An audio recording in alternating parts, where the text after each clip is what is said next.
As many of you know, right now, at this very moment, something extraordinary is happening in the history of our nation and the history of our people. Because for the very first time in the 244 years of the United States of America, a woman is lying in state in the Capitol. And for the first time in 244 years of the United States of America, a Jew is lying in state in the Capitol. And that this happens at the same time, and that this is the same person, gives us, I think, an obligation to pause on this Shabbat Shuvah and say a word about the lessons, or some of them, that we can learn from the late Justice Ruth Bader Ginsburg. Our sages tell us that it is better to go to a funeral than a wedding, because at a funeral you learn lessons that you can take with you into your life. And I want to draw a few lessons from the life of this extraordinary woman for us to keep close. And I hope that they will make us better in our lives, which after all is what this Shabbat Shuvah is intended to do. You know that Ruth Bader Ginsburg, like Jews of her generation, came from parents who never finished school.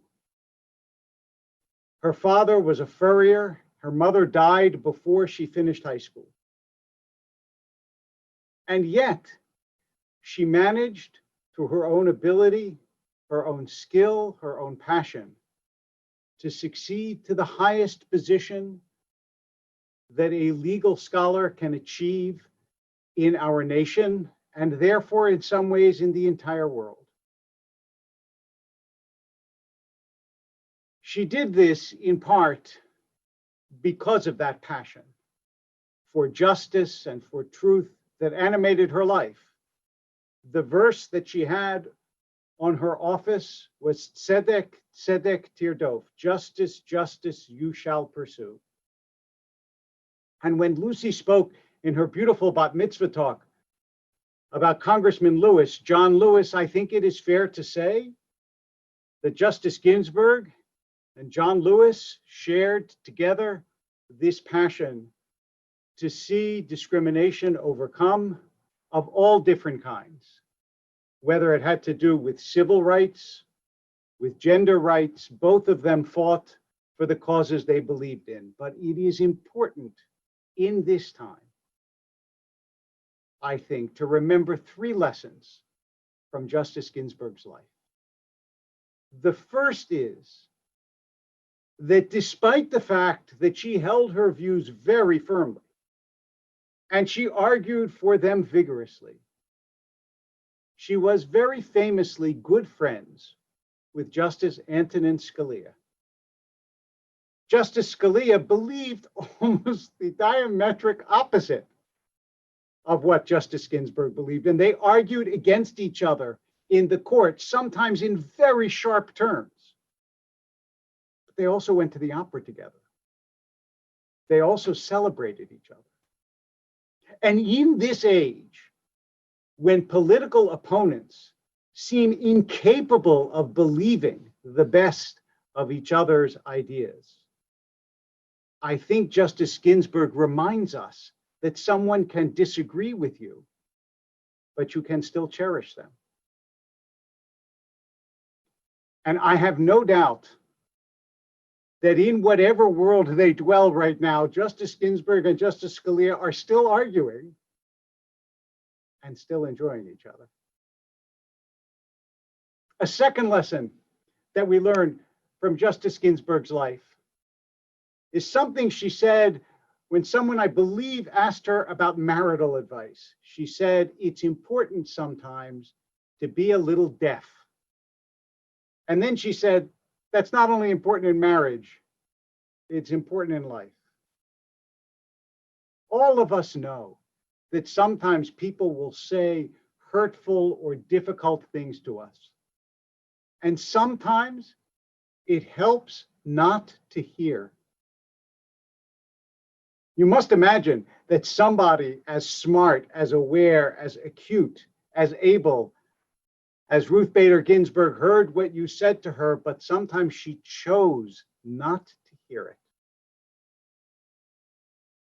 And that giving other people space to say objectionable things and to let it go,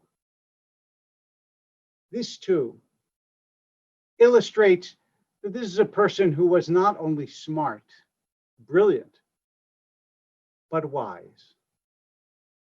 She was willing to understand that other human beings have faults and frailties, have their own difficulties, and you have to be forgiving, and you have to give them space. One other lesson I want to draw from the life of this remarkable woman.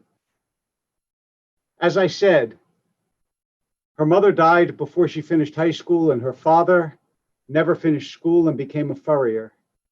And someone once asked her, what is the difference between a furrier and a Supreme Court justice? And she said, the difference is one generation. She's someone who was very much influenced by the Holocaust. It shaped her worldview as it did most of the Jews of her generation. But she never forgot, she never forgot, that the reason one generation could make the difference between someone who didn't have an education and struggled to make a living and someone who achieved a position at the highest court of the land is because she lived in the United States of America. Her presence in the Capitol right now is a solemn affirmation and a powerful statement about the goodness and the greatness of this land. I know that we are involved in all sorts of arguments, but do not forget for a moment that such a career for a Jewish woman would have been impossible almost anywhere in the world.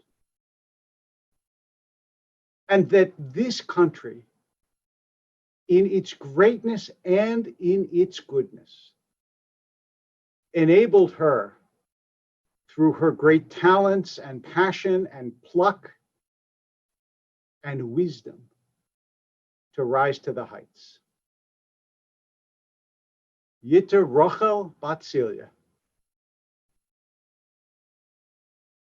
We mourn her passing as we celebrate her life.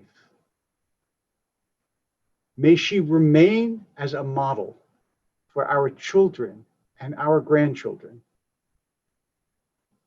to remember what someone can accomplish, given both the ability and the drive, and also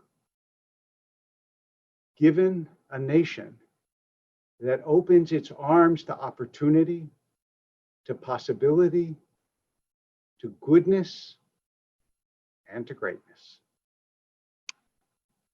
Yitorachel Bat Celia. Tehi Zichra Baruch. May her memory for all of us forever be a blessing. Amen.